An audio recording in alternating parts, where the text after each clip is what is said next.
दोस्तों जरा सोचिए, अगर सरकार विकास के नाम पर आपकी जमीन ले ले और कुछ साल बाद वही जमीन किसी बिल्डर को दे दी जाए, फिर उसी जमीन पर महंगे फ्लैट बनाकर करोड़ों कमाए जाए, तो क्या इसे विकास कहा जाएगा या एक सुनियोजित खेल? क्या किसानों की जमीन पहले सस्ते में ली गई और बाद में उसी जमीन पर अरबों का मुनाफा कमाया गया? और सबसे बड़ा सवाल, क्या घर खरीदने वाले आम लोग भी इस खेल में अनजाने में फंस गए?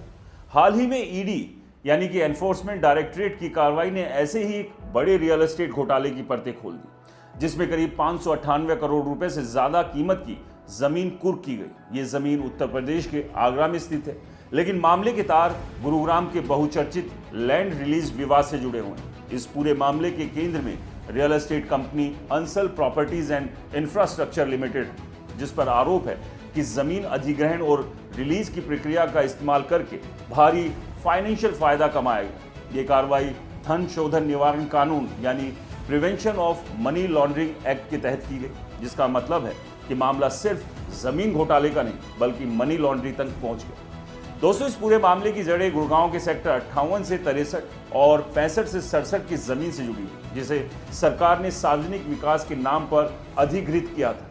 ये अधिग्रहण पुराने कानून यानी लैंड एक्विजिशन एक्ट 1894 के तहत किया गया था और योजना थी कि जमीन को सरकारी एजेंसी यानी हरियाणा अर्बन डेवलपमेंट अथॉरिटी, जो अब हरियाणा शहरी विकास प्राधिकरण है, के माध्यम से विकसित किया जाए।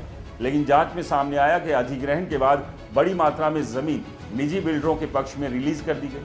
आरोप है कि जिस जमीन को पब्लिक पर्पज के नाम पर लिया गया था, उस जमीन को बाद में निजी मुनाफे के लिए इस्तेमाल किया गया। इससे किसानों की सौदेबाजी की ताकत कमजोर हो गई, क्योंकि अधिग्रहण की अधिसूचना के बाद उन्हें डर था कि जमीन पूरी तरह सरकार के पास चली जाएगी। इसलिए उन्होंने कम कीमत पर समझौते कर लिए। ईडी की जांच के अनुसार बिल्डर कंपनी ने जमीन हासिल करने के लिए एक संगठित रणनीति अपनाई। सबसे पहले जमीन मालिकों से कोलैबोरेशन एग्रीमेंट किए और छोटे छोटे भूखंडों यानी प्लॉट्स को मिलाकर बड़ा लैंड बैंक तैयार किया गया। इसके बाद जमीन मालिकों से जनरल पावर ऑफ अटॉर्नी यानी जीपीए हासिल किया गया, जिससे जमीन पर पूरा कंट्रोल कंपनी के हाथ में आ गया। दोस्तों, जांच में पाया गया कि कई मामलों में अधिसूचना से पहले जमीन मालिकों को वास्तविक भुगतान नहीं किया गया। समझौतों में जरूरी शर्तों का अभाव था और बाद में डॉक्यूमेंट्स में संशोधन भी किए गए। अधिग्रहण की अनिश्चित स्थिति का फायदा उठाकर जमीन बाजार भाव से कम कीमत पर ट्रांसफर कराई गई। इसका नतीजा यह हुआ कि कंपनी को भारी मुनाफा हुआ, जबकि जमीन मालिकों को फाइनेंशियल नुकसान उठाना पड़ा।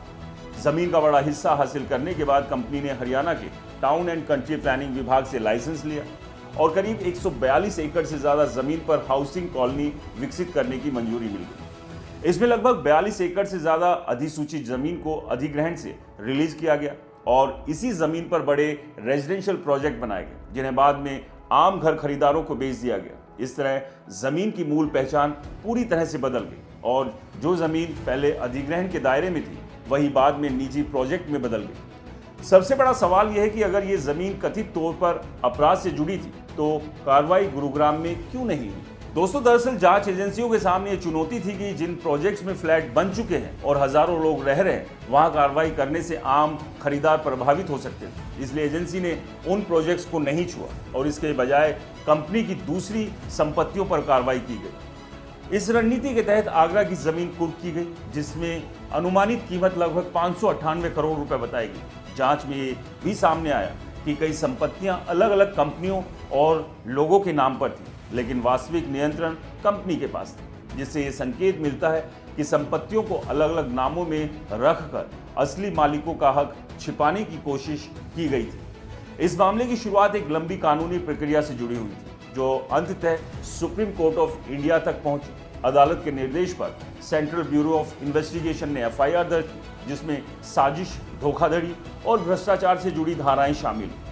इसके बाद मामला मनी लॉन्ड्रिंग जांच तक पहुंच गया और ईडी ने फाइनेंशियल लेन देन और संपत्तियों की जांच शुरू की। अब ये मामला सिर्फ जमीन रिलीज विवाद तक सीमित नहीं रहा, बल्कि ये जांच इस बात तक पहुंच चुकी है कि कथित तौर पर अवैध कमाई कहां निवेश की गई।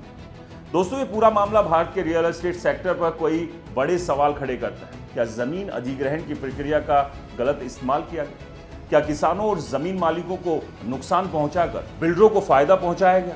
क्या अधिकारियों और निजी कंपनियों के बीच मिलीभगत थी? और सबसे महत्वपूर्ण सवाल ये कि क्या ऐसे मामलों से घर खरीदने वाले लोगों का भरोसा रियल एस्टेट सेक्टर में कमजोर हो सकता है? प्रवर्तन निदेशालय के मुताबिक जांच अभी जारी है और संभावना है कि इस मामले में और भी कई बड़े खुलासे हो सकते हैं तथा अन्य बिल्डरों और अधिकारियों पर भी कार्रवाई हो सकती है। ये मामला सिर्फ एक कंपनी की जांच का नहीं बल्कि पूरे सिस्टम की ट्रांसपेरेंसी की परीक्षा का माना जा रहा है और आने वाले समय में ये भूमि अधिग्रहण और रियल एस्टेट नियमों को लेकर एक बड़ा उदाहरण बन सकता है। दोस्तों, इस पूरी कार्रवाई को लेकर आपका क्या मानना है?